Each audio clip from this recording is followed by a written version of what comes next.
Hello, welcome to this podcast. I'm Robert. This is David, and we are on the Whole podcast. We're talking about faith, church, and mental health. That's a big topic, but there's a lot of things to talk about. And, Indeed. and really specifically, though, under that umbrella, I guess, today we're talking about neurodivergence. What is it? And why churches should care. And yeah, we've talked about this a lot, which we've already said on a future podcast. We have a lot of conversations for years. Now we're just hitting record, sharing those conversations with you all to generate discussion, thinking, maybe even information that's helpful, all those things. So we got another big topic today, David. Yes, indeed. And so I'm going to ask you, the expert in Oh the no. mental health and all things mental health, Oh my gosh. and specifically neurodivergence, how basically what is it, and then why should churches even care about it? So Well, let's start with that's a gospel full thing. Why should churches care? Well, because they're yeah, humans, because they're people made in the image of God. Okay, so right. Well, that's the short answer, I guess. that's the short answer. If there is a physician anywhere on earth, the expert in all things mental health, I assure you, I do not warrant. I understand. A little tongue in cheek, so to speak. Yeah. Yes. Because And, because I know the next episode is about me being the church expert guy, yes, which is yes. totally the same boat. Really, probably just ourselves. And some Yeah, days not right. even that. We're the smartest guys in this room anyway. And there's someone else in here with Yeah, right. how that works. So, well, let me start with what neurodivergence is in case people Yeah. don't know the term or what that means. And to really start, I want to begin with I identify as neurodivergent. And so that's important to talk about here. So this term came into existence in the year 2000. And a few years prior to that, the term neurodiversity. Okay. And neurodiversity itself just means the diversity of human brains. We don't all share the same brain. We don't all think, learn, communicate, socialize the same way. So we have these differences that we want people to understand. Yeah. That's neurodiversity. And then kind of underneath that, this term neurodivergent emerged as a way to describe people who in some way or maybe many diverge from the social norms, the societal norms of, any culture or society.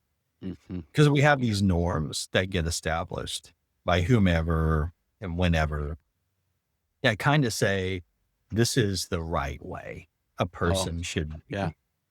And then in that establishment, if you aren't the right way, quote unquote, Right. there's something wrong with you that needs to be fixed to make you look the right way.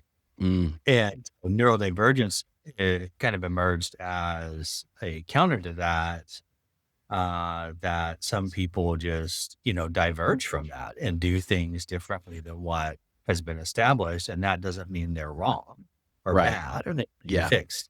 And that usually neurodivergence falls within the category of things like people with disabilities, people with maybe ADHD, autism, a learning difference, sensory differences, physical, developmental disabilities. Okay. It can cover a wide range of person, but the Yeah. unifying piece is you're someone who diverges from those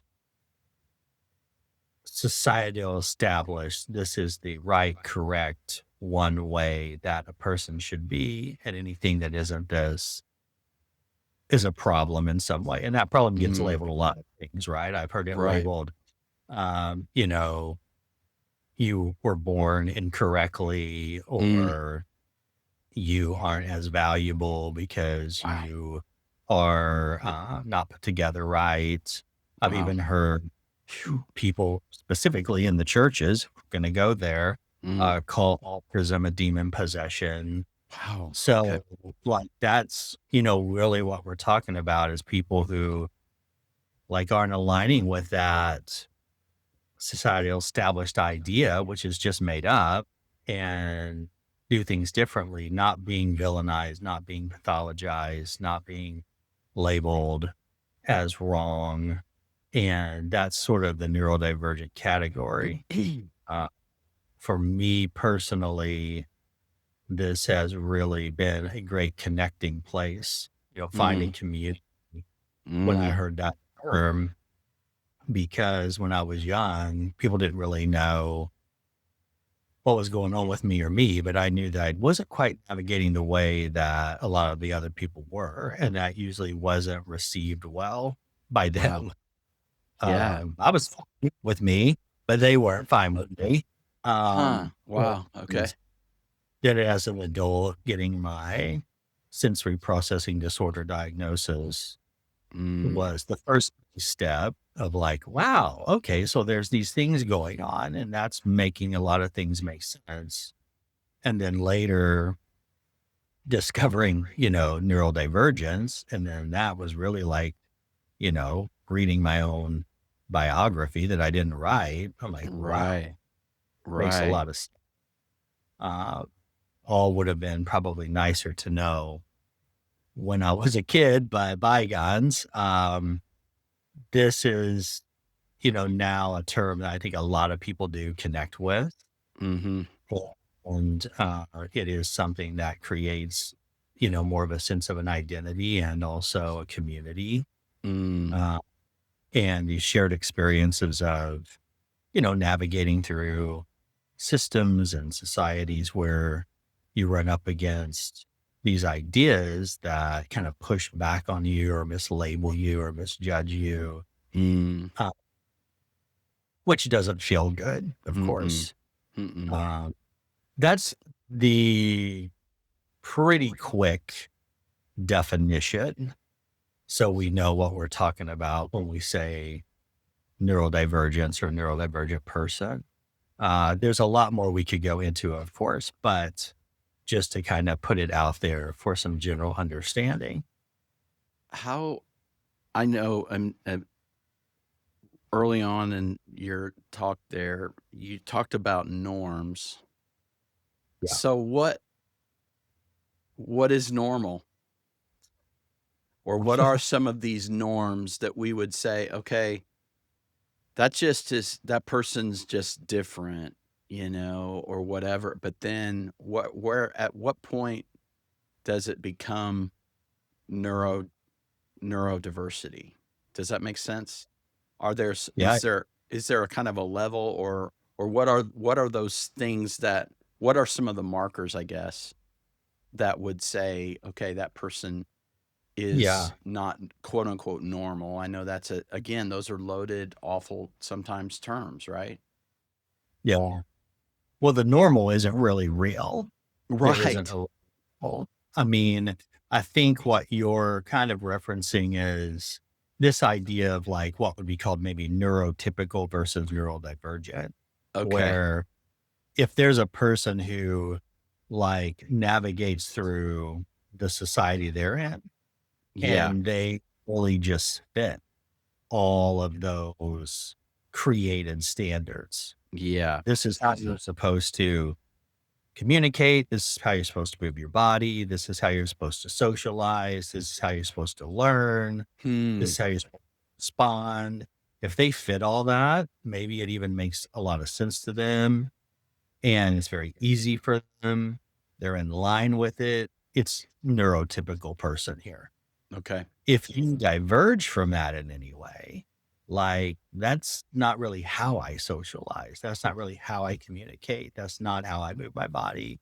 That's not Mm, how I learn best. Then now you're in the neurodivergent category.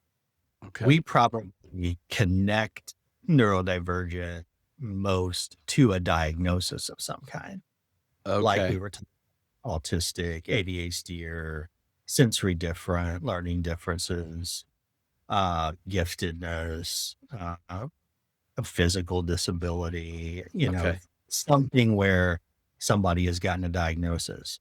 But you don't have to have gotten one of these formal diagnoses to be in the neurodivergent category. Okay. It's just probably the way a lot of people think about it in terms of you were asking, how would you know like you were neurodivergent, or how would Yeah. other people kind of conceptualize that? And I think one quick way is, probably through a diagnosis that kind of puts you in that category. Okay. But it's just important to know that isn't like how it has to be. Okay. So tell me a little bit more about so you were later on in life or close Mhm. to your was it college years or what? How did you learn about some of those things? You said that you read your biography that you didn't really even write. Yes. I guess I wouldn't write my biography right. It'd be my Or autobiography. I'm sorry. Yes. No, I think I said that wrong earlier, but No, regardless, you I said it properly. I I don't know. replied back poorly. Anyway, it was like reading my life story, Yes. when I was learning about this. Yeah, not unusual for people my age, to get this awareness and maybe even a diagnosis, later in life because, when I was a kid, we're talking about a time where this this kind of knowledge wasn't really out there, Yeah. and people didn't know, uh, Mhm.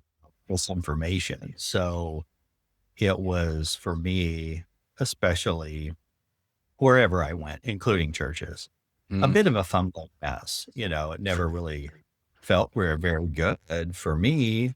Yeah. Um, I put on a lot of masking. Wow. So for a lot of time, like in college, when you knew me in college, and it wasn't like I was a completely different person, but I did go into a lot of spaces where I was masking. I Okay. was like really trying to suppress anything that looked weird Huh. because I'd already gotten those messages that, if you come in acting like yourself, you're not going to be received well. And so that's what masking is. So then Okay. I'm like, I'm going to try to create what I Mm. think you want to see from me. So I'll get accepted here. And I did that of 100% in churches, Wow. uh, So in all of give me an idea what were some of those things? What were what's going through your head as you're walking into a place of worship or whatever, or you're going to a campus ministry or whatever? What are you thinking about? What do those masks look like? Good question. I mean, let's go back Yeah, yeah. and answering that. I want to say I didn't like know I was masking, and I didn't have the term Okay. till late in life. Yeah.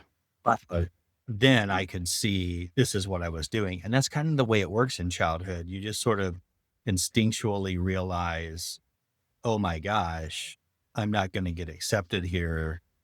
I'm getting called out and kind of shamed or rejected Mm, for just the way that I feel like I want to act. And I need to do something about that, or I'm right. not going to here. And Wow. then as kids, you just instinctually then start putting on that masking, which again is just you can recognize, oh, they want me to talk like this. They Mm, want me to socialize like this. They want me to mhm, act like this, and they don't want me to act like this. So I'm going to try to put on that mask and be that person. mm, What situations? It's super draining for a neurodivergent person because it takes a lot of energy. mm. And I remember that contributing a lot to, like, I could go to a youth event And then at a certain point, I just needed to get out of there, and I needed to Mm, go home, like, just crash on my bed because my energy was drained from drained. keeping up this mask the whole time. Wow. And a lot of it, I think, for me, and it's different for different people who do masking, but for me, a lot of it centered around socialization, you know? Mm, My general way of being was a little bit more quiet and a mm, little bit reflective. mhm. I liked one-on-one. I liked more serious talks as a kid. Yeah. And, and also I just didn't care as much about, you know, being in a group of people and telling jokes and everybody laughing. And I didn't care as much about even a lot of socializing for me to have my cup full. Uh, And all those ways of my presenting, I mean, they just weren't welcomed. mm, They want the standard was, especially a male in these spaces, was I supposed to come in and I'm supposed to, tell jokes and I'm supposed to be a part of making everybody laugh and I'm wow. supposed to be loud and I'm supposed to be cool. And I'm not any of those things. I don't even know what that feels like to be that way. But then when I'm not that way, I'm not invited to Wow. hang out after the youth event. I Wow. mean, the messages were clear and it wasn't just with peers, it was kind of in the bigger church. Although I will say that, and this plays out, this tracks pretty accurately. Usually it was like older adults who appreciated me more than anybody else. Yeah. I I think I fit their speed. Yeah, yeah, As yeah, yeah. For so sure. so I remember being like, finding that one elderly lady in the church that I would sit and hang out with more than anybody else because she was like very happy with me being me. Being chill, And less, yeah, crazy. And being awkward at times, not saying the right thing at the right time and, Yeah. all those things that were going on. And that continued into college. I got better at it actually. I Mm, got better at asking, the older wow. I got, but it's not a good thing. Yeah. It really does kind of increase depression and anxiety, especially over the long term. Uh, And so that's kind of a sub issue here. I Mhm. think divergent people who go into churches. And I think people who are in any places of ministry that really care about people, and I think there are probably a lot of people in not just churches, but any ministry situation that probably do care about people Yeah. genuinely, Yeah. would not want to think that that was happening. Mm, Kids, teens, adults who were coming into their place yeah. and and and might not even recognize it's happening unless they're hearing something like what we're talking about today and understanding that this is real and this can happen. And really kind of scrutinizing, how they're doing things, but what's happening to these people who are coming into our churches.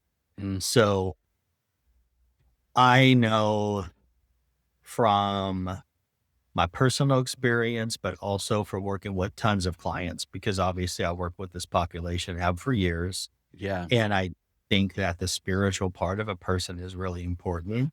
So Yeah. those conversations come up in our Mm, sessions a lot. mm, And by and large, uh, I have not found that many neurodivergent people are having much success in churches.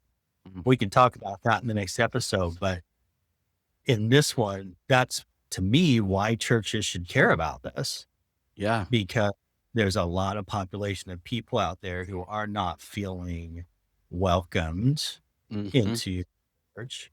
And then when they do find their way into a church, it doesn't last long because they're really kind of feeling that mistreatment or Mm, judgment, shaming.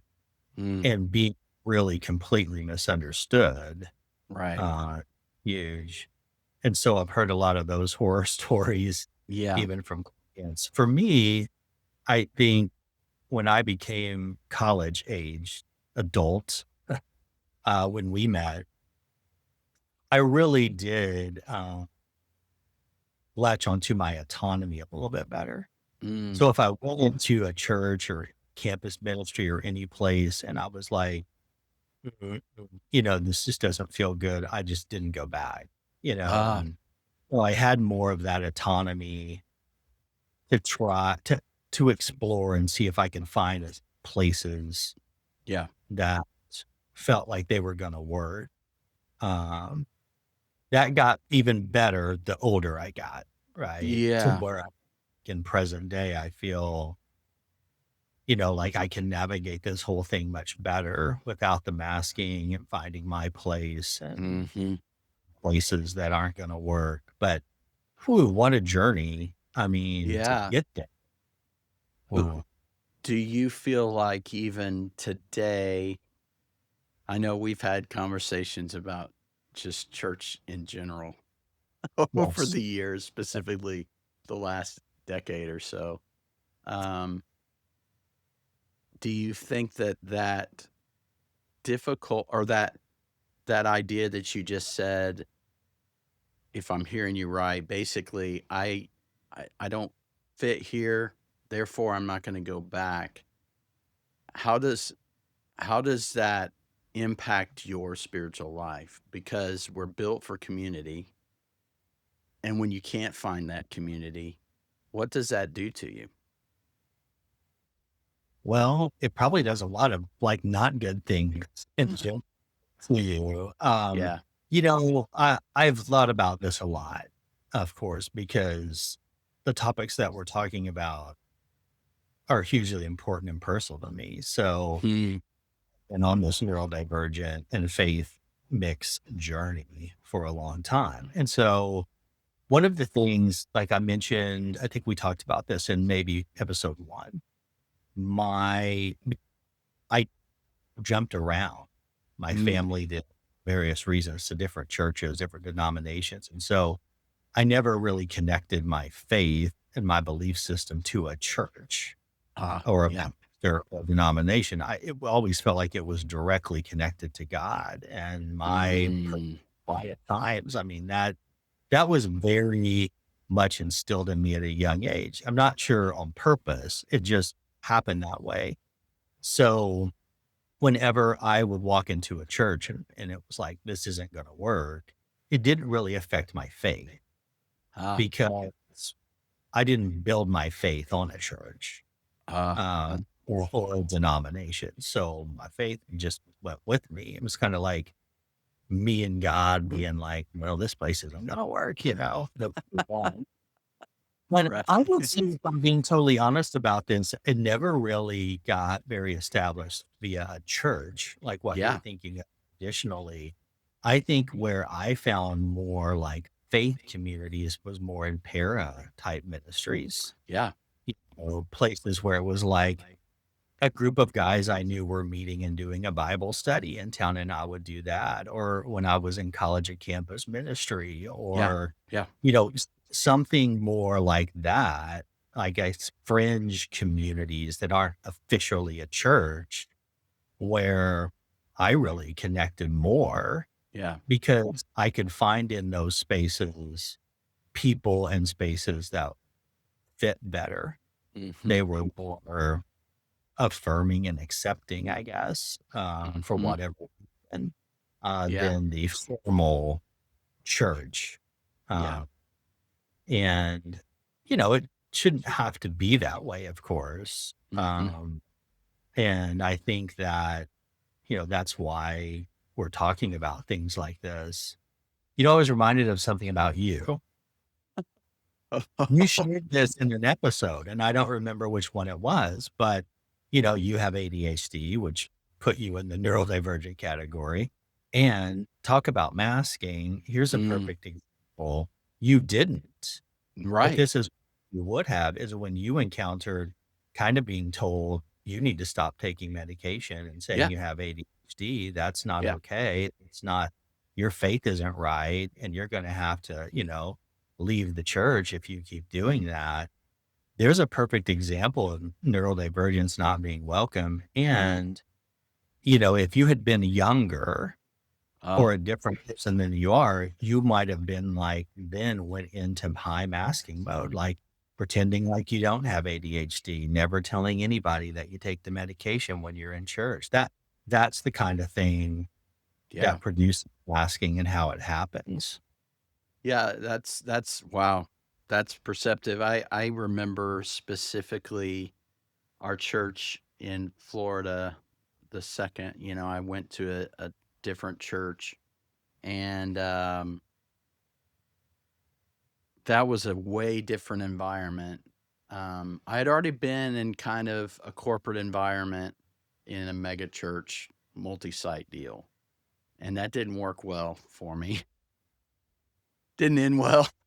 And um, then I pastored a more traditional church, but I've always been I'm entrepreneurial enough, and I guess that's part of the church planting or starting business or whatever, and very social.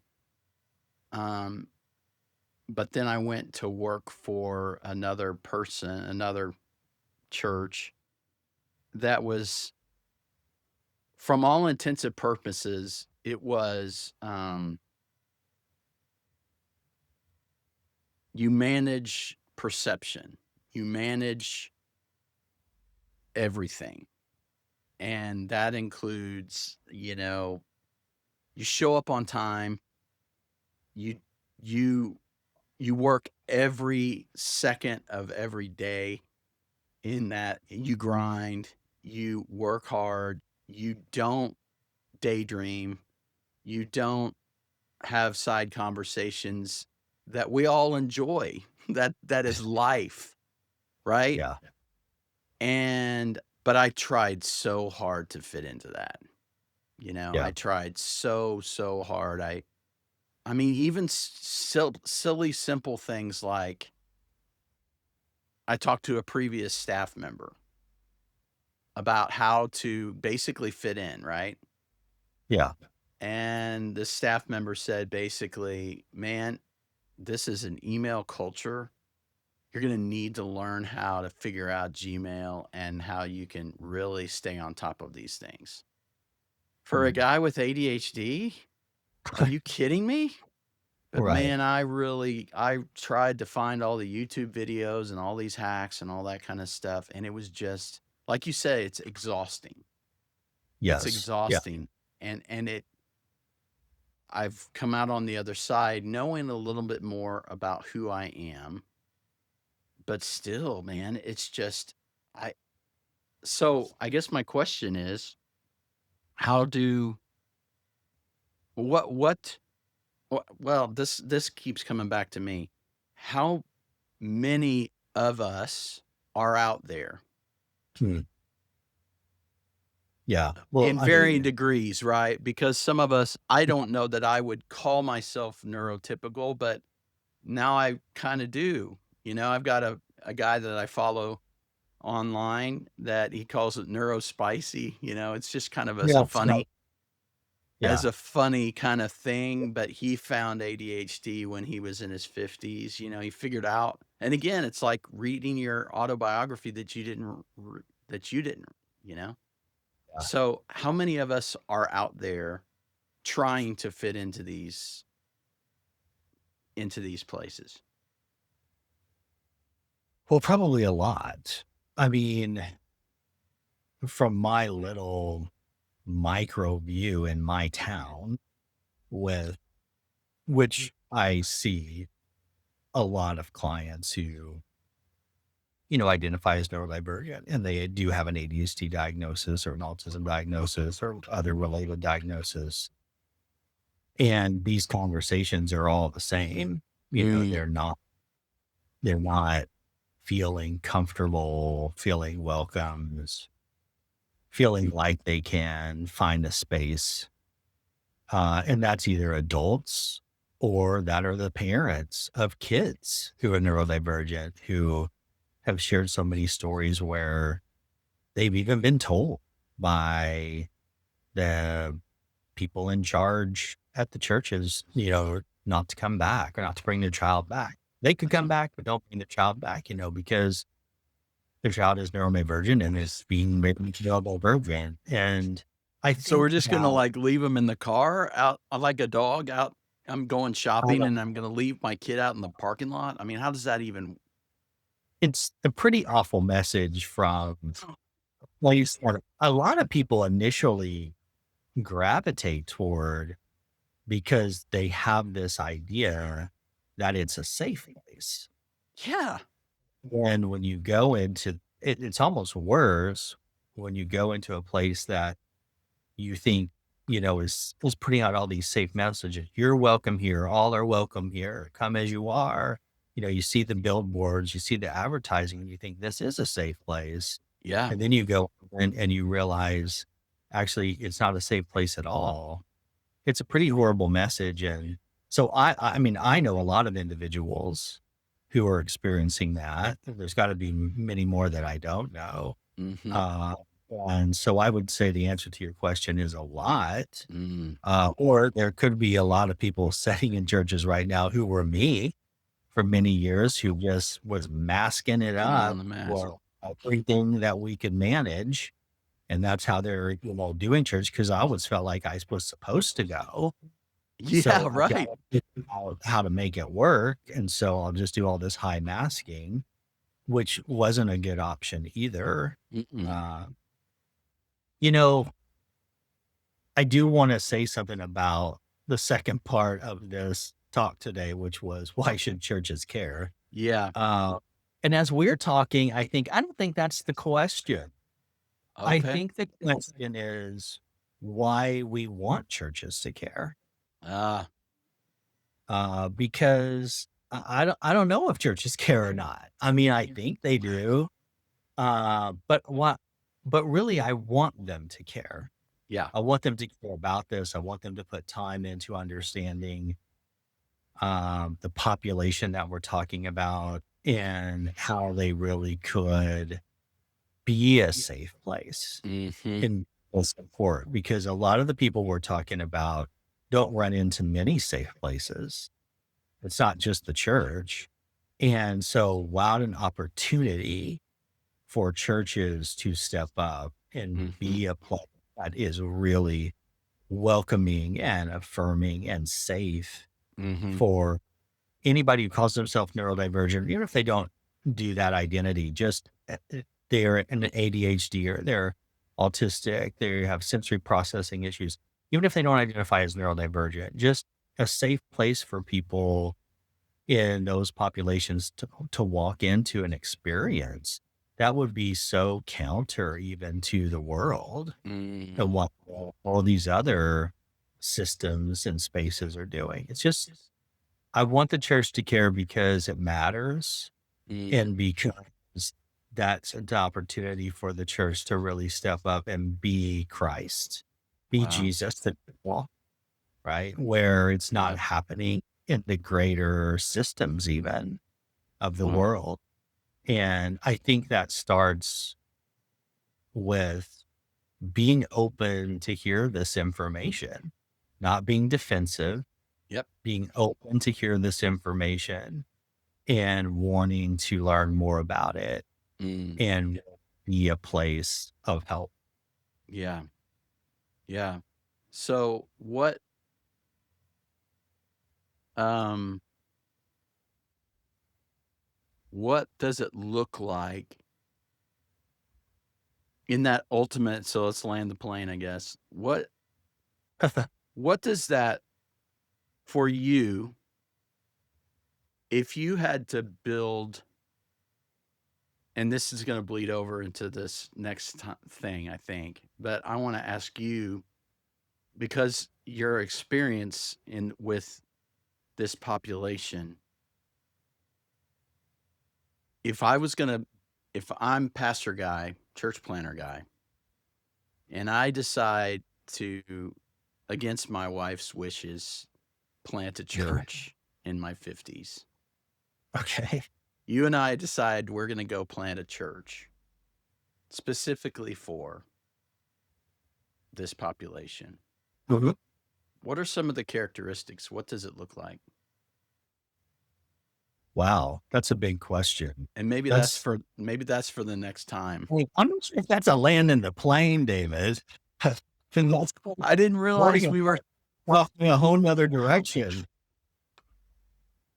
okay. So But let's a do this. good question, a very good question. What would it look like? I don't know that I can do that fully justice in a short amount of time. So we'll Maybe it put needs that to on the shelf. wide. Let's talk But I about do that think, next time. yeah, but in general, we should leave it with you'd really want to value people over your comforts. You'd really want to value people over your control of everything has to look this way Right. and sound this way.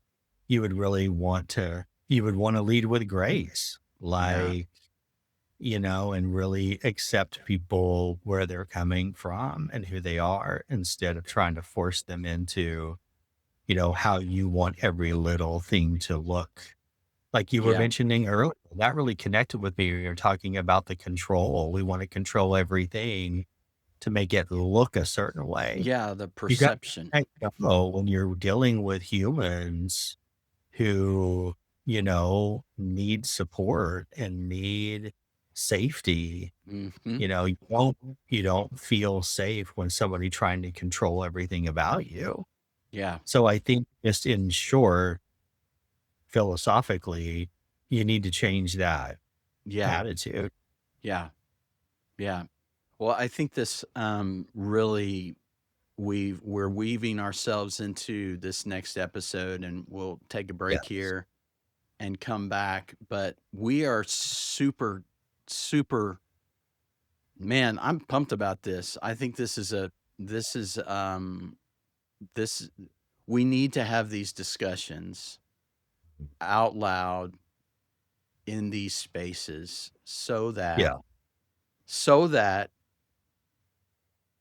if you're right, and I think you're totally right. I think the population, people that don't feel like they fit is astronomical.